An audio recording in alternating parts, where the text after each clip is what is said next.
काल गुरुपौर्णिमेला नानाभाऊ पटोले साहेब हे रत्नागिरी येथे त्यांच्या गुरुच्या चरणी लीन होण्यासाठी गेले होते आणि हे आम्हाला माहीत झालं की नानाभाऊ हे रत्नागिरीला आहेत. त्यामुळे आम्ही ज्यांना सामाजिक कार्यामध्ये आम्ही गुरु मानतो असे आमच्या समाजाचं एक आदर्श नेतृत्व म्हणून आम्ही ज्यांच्याकडे पाहतो ते आदरणीय नानाभाऊ पटोले हे रत्नागिरी ठिकाणी होते. म्हणून आम्ही दोघेजण मी आणि माधवराव पवळे हे नांदेडवरनं रत्नागिरीसाठी गेलो आणि रत्नागिरीमध्ये त्यांची भेट घेतली.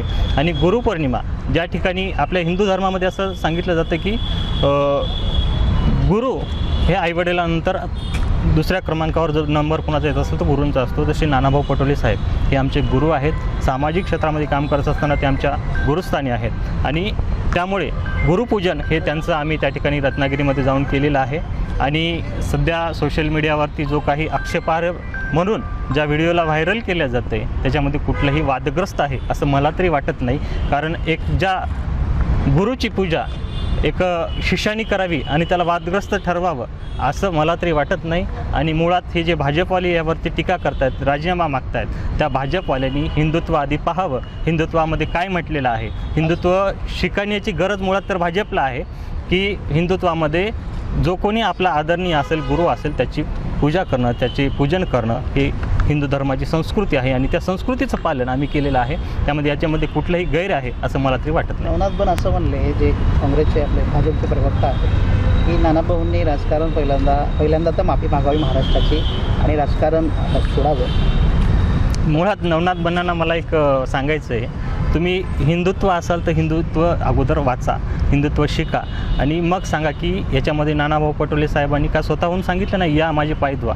आम्ही नांदेडवरनं रत्नागिरीपर्यंत 700 किलोमीटरचा प्रवास करून गेलो आणि त्या ठिकाणी आम्ही पूजन केलेलं आहे. नवनाथ बन्नांनी तर खरं पाहिलं तर भाजपने याच्यावर राजकारण करायची आवश्यकताच नव्हती.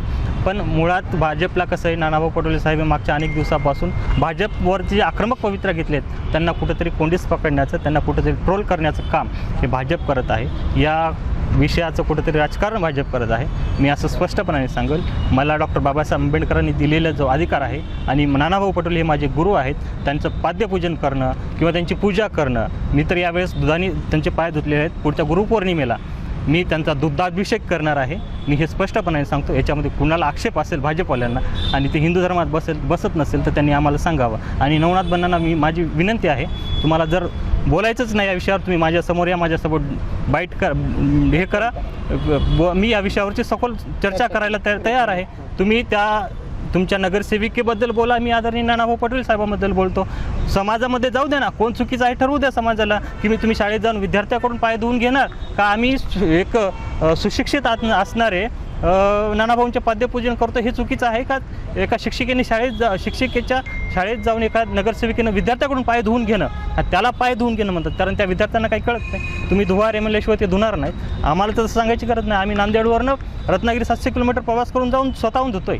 याच्यात चुकीचं आहे असं मला तरी वाटत नाही. बावनकुळे असं म्हणाले की काँग्रेस पक्षाचे हेच संस्कार आणि संस्कृती आहेत. तर काँग्रेस पक्षाचे काय संस्कार आहेत, काय संस्कृती आहे, बावनकुळेने आम्हाला शिकवायची गरज नाही. मुळात तर काँग्रेस पक्ष हा स्वातंत्र्य लढ्यापासून लढणारा पक्ष आहे आणि याची संस्कृती काय आहे हे सर्वांनाच माहिती आहे. संस्कार काय आहेत, ज्यांनी भारताला स्वातंत्र्य मिळवून देण्यामध्ये ज्यांनी आपला हातभार लावला त्यांची संस्कृती आणि संस्कार हे सगळं संपूर्ण भारताला माहिती आहेत. भारतालाच नाही तर जगातील अनेक देशांना माहिती आहेत की काँग्रेसची संस्कृती काय. त्यामुळे काँग्रेसची संस्कृती ही बावनकुळेने आम्हाला शिकू नये. आम्ही सर्वसमावेशक हिंदू धर्म असेल, मुस्लिम असेल, ख्रिश्चन असेल, सर्व धर्मांना मानणारा हा काँग्रेस पक्ष आहे. त्यामुळे भाजपने आम्हाला आमची संस्कृती शिकवण्याचा नैतिक अधिकार आम्हाला नाही. त्यांनी त्यांच्या पक्षात काय चाललं आहे, कोण कुठल्या पक्षाचा कार्यकर्ता त्यांचा कुठल्या टेबलवर जाऊन पूजा करतोय हे त्यांनी पाहावं. आम्ही कुठली पूजा करतोय हे बघावं. आणि तेवढे जर हिंदू धर्माचे रक्षक असतील तर त्यांच्या रॅलीमध्ये हनुमानजीची प्रतिमा करून त्यांनी नाचवली नसते त्यांच्या प्रचारामध्ये. त्यांना ही संस्कृती चालते का भाजपला? आणि ही आम्ही पाद्यपूजा करतो ही आमची चुकीची आहे. आणि ते ज्या श्रीरामाला मानतात त्यांच्या मंदिरात चोरी होते हे हिंदू धर्माला शोभतं आहे. हनुमानाला ते रस्त्यावरती नाचवतात हिंदू धर्माला शोभतं आहे का? डॉक्टर बाबासाहेब आंबेडकरांनी दिलेल्या संविधानानुसार आमचा अधिकार आहे. आम्ही आमचे नानाभाऊ आदरणीय आहेत, गुरुस्थानी आहेत आणि आम्ही त्यांची पाद्यपूजा केली याच्यात चुकीचं आहे असं मला तरी काही वाटत नाही. महाराष्ट्रातील सर्व बातम्यांचे विश्वासार्ह व्यासपीठ सकाळच्या सर्व सोशल मीडिया प्लॅटफॉर्मला लाईक, फॉलो आणि सबस्क्राईब करा. तसंच सर्व नोटिफिकेशनसाठी बेल आयकॉन प्रेस करायला विसरू नका.